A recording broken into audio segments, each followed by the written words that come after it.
नमस्कार, मैं रवि कुमार भार्गव, संपादक दैनिक अयोध्या टाइम्स बिहार। आज हमारे बीच पत्रकारिता क्षेत्र के जाने माने चेहरा अमरनाथ गुप्ता जी पूर्वी चंपारण से पधारे हुए हैं। इन्होंने अपना परिचय दिया, आज आपसे भी परिचय करवाते हैं। इनकी अभिलाषा को आप तक पहुंचाने के प्रयास करते हैं। इससे पहले हम इनको सम्मानित करना चाहेंगे अपने दैनिक अयोध्या टाइम्स के वार्षिक कैलेंडर से, जो हमारी सपना दैनिक अयोध्या टाइम्स सपना मेरे जीवन का एक ही मकसद है। एक बैनर की आईडी जो है, एक बैनर एक पहचान, उस बैनर की आईडी मेरे जीवन के पिता समान।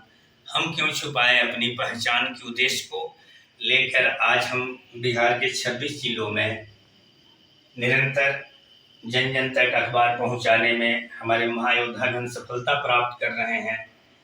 लेकिन जहां विफलता प्राप्त हो रही है वहां कहीं न कहीं हमारी कमी है। हमारे अंदर की भय हो या हमारे अंदर की आलस हो, मुझे जरूर घिरा हुआ है कि हम 38 जिला तक नहीं पहुंच रहे हैं। यही चर्चा मैं अपने भाई अमरनाथ जी के साथ किया। इस पर भी ये बताएंगे या अपना अनुभव भी बताएंगे। इससे पहले आइए हम इन्हें सम्मानित करते हैं। ये अमरनाथ बाबू मेरे दैनिक अयोध्या टाइम्स बिहार का वार्षिक कैलेंडर है, जो प्रतिवर्ष प्रकाशित होता है और आपके माध्यम से जन जन तक पहुंचाने की हम प्रयास करते हैं। कि आज मैं आपको समर्पित करता हूं।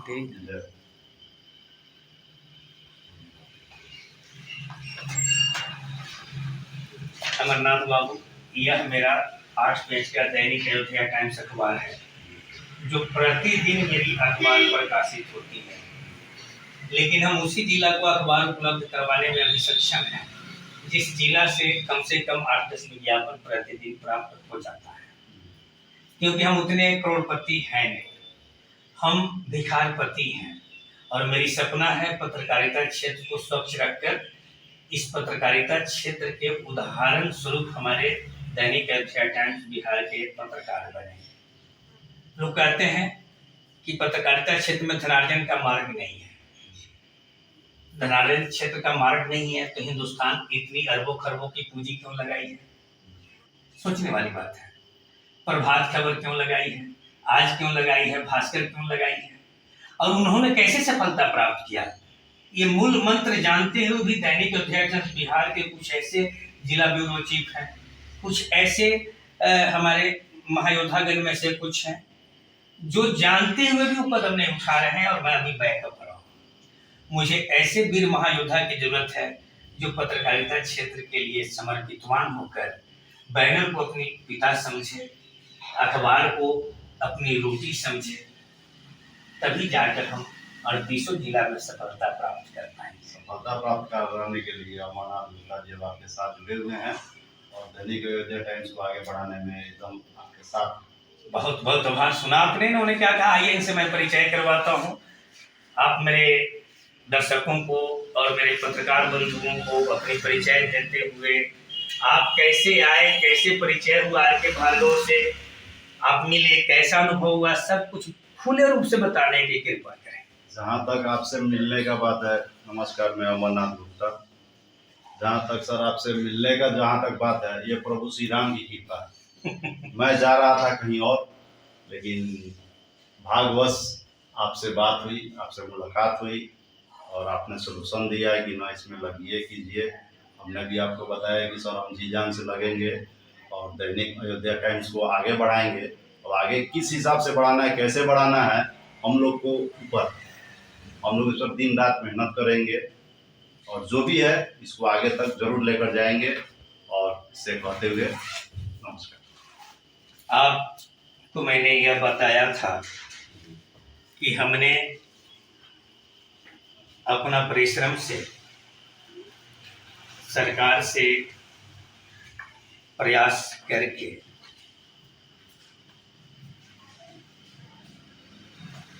बिहार सरकार से 21 जनवरी 2025 को अनुमोदन करवा कर RNI भारत सरकार को भिजवा दिया गया है। यानी पत्रकारिता क्षेत्र का 99% कार्य मैंने पूरा कर लिया है। 1% कार्य सिर्फ भारत सरकार द्वारा प्रमाण पत्र निर्गत करना है और ADB के लिए अप्लाई करना है। तो कब होगा अप्लाई? जब मुझे प्रमाण पत्र मिल जाएंगे। अब आज के कुछ ऐसे हमारे महायोद्धागण हैं जो सपना संजो कर आ रहे हैं अमरनाथ बाबू की रातों रात हम अमीर बन जाएं, तो पत्रकारिता क्षेत्र शायद वैसे व्यक्तियों के लिए नहीं है।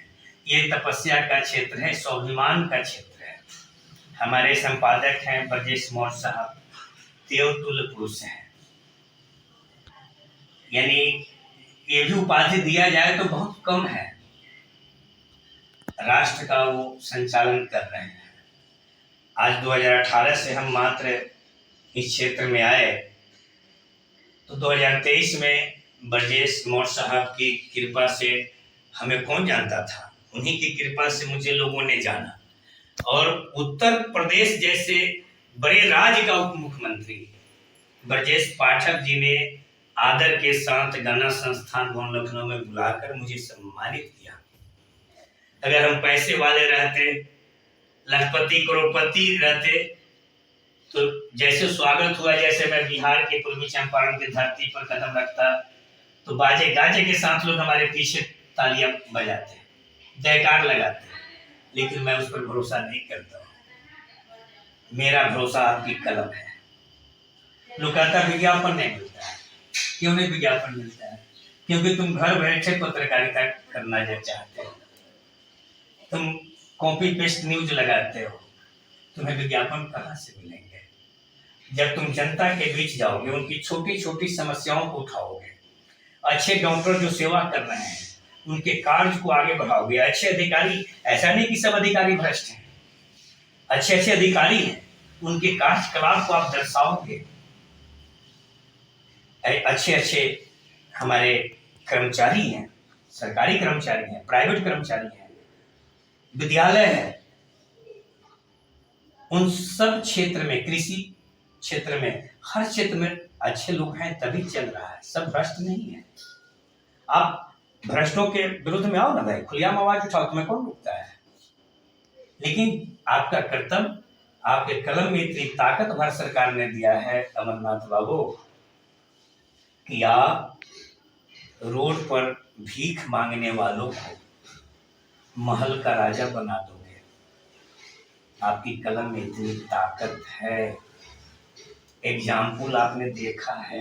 ताकत नहीं रहता तो सर राजा को रंग को राजा को कैसे बना? आज उन अधिकारियों के स्वच्छ कार्यों को जब जनता के बीच आप और हम रखेंगे तो अधिकारी खुश होंगे, आपको बिना बुलाए विज्ञापन भेजेंगे। और आप दिन रात ब्लॉक की गोरे रहोगे और BDO साहब को तबाह करोगे, CO साहब को तबाह करोगे, SDO साहब को तबाह करोगे, चिकित्सा पदाधिकारी महोदय को तबाह करोगे, तो आपके भय से विज्ञापन तो दे देंगे, लेकिन आपके प्रति आस्था नहीं रहेगी। आपके व्यवहार के प्रति उनके अंदर निराशा छाया रहेगा। क्यों आपको विज्ञापन देंगे? क्यों आपके पेपर को न्यूज देंगे? क्योंकि आपने उसका कर्तव्य किया नहीं। तो मैं अपने सभी बिहार के 300-400 जो भी हमारे सहपाठी, हमारे महायोद्धागण काम कर रहे हैं, उनसे मैं कर जोड़ कर यही विनती करता हूँ, मेरी एक ही ललकार है कि आप पत्रकार बनना चाहते हो तो हृदय के शुद्ध सागर से स्नान करके जनता के बीच जाइए, उनकी छोटी छोटी समस्या को आप हम तक पहुंचाइए, हम उसे प्रकाशित करेंगे और आप तक भेजेंगे, आप उन तक भेजोगे, सरकार की योजना जन जन तक पहुंचाओगे। आप कहते हो कि पत्रकारिता क्षेत्र में लोग भूखे मर जाते हैं, भूखे कोई नहीं मरता है। जिन्होंने मुझे पैदा किया है इस धरती पर, वो कितने बड़ा दयालु है, कभी आपने चिंतन किया है? लेकिन वो चिंतन किया है अमरनाथ बाबू। उन्होंने हमें आपको भेजने से पहले धरती का निर्माण कर दिया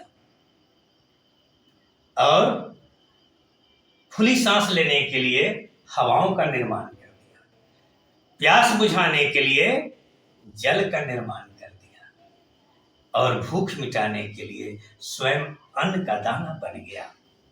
तुम अपने आप को बलशाली कहते हो तो मैं तुम्हें चुनौती देता हूं, तुम मेरे जीवन के लिए एक अन्न के दाना का निर्माण करके दिखा दो, तब मैं मानूंगा कि आप कहते हो भगवान नहीं है, ईश्वर नहीं है। मैं उस बात को मान लूंगा। कोई ना कोई तो शक्ति है जो मनुष्य जीवन का संचालन कर रहा है। मैंने जो आपको बताया है, अगर मेरी गलत वक्तव्य है तो आप हमारे दर्शक को डायरेक्ट बताइए। कोई गलत वक्तव्य नहीं है। अगर भगवान नहीं है तो धरती चल कैसे? उन्हीं का ना दिया हुआ है कि आज हम लोग खुली हवा में सांस लेते हैं, जल का प्रयोग करते हैं, अन्न का प्रयोग करते हैं। उसके लिए हाँ, इंसान को अपना कर्म करते रहना चाहिए, फल की चिंता नहीं करनी चाहिए। आप हमारे दर्शकों और हमारे अपने भाइयों पत्रकारों को क्या संदेश देना चाहते हैं? हाँ, मैं अमरनाथ गुप्ता अपना पत्रकार भाइयों से यही कहूँगा, यही विनती करूँगा कि अगर हम लोग ठान लें कि हमको ये करना है तो उसको करने के लिए कोई नहीं रोक सकता है। बस वो अपने अंदर जज्बा को निकालिए और इस पर लग जाइए। यही कहते हुए अपना बात यहीं विराम करता हूँ। जय माता।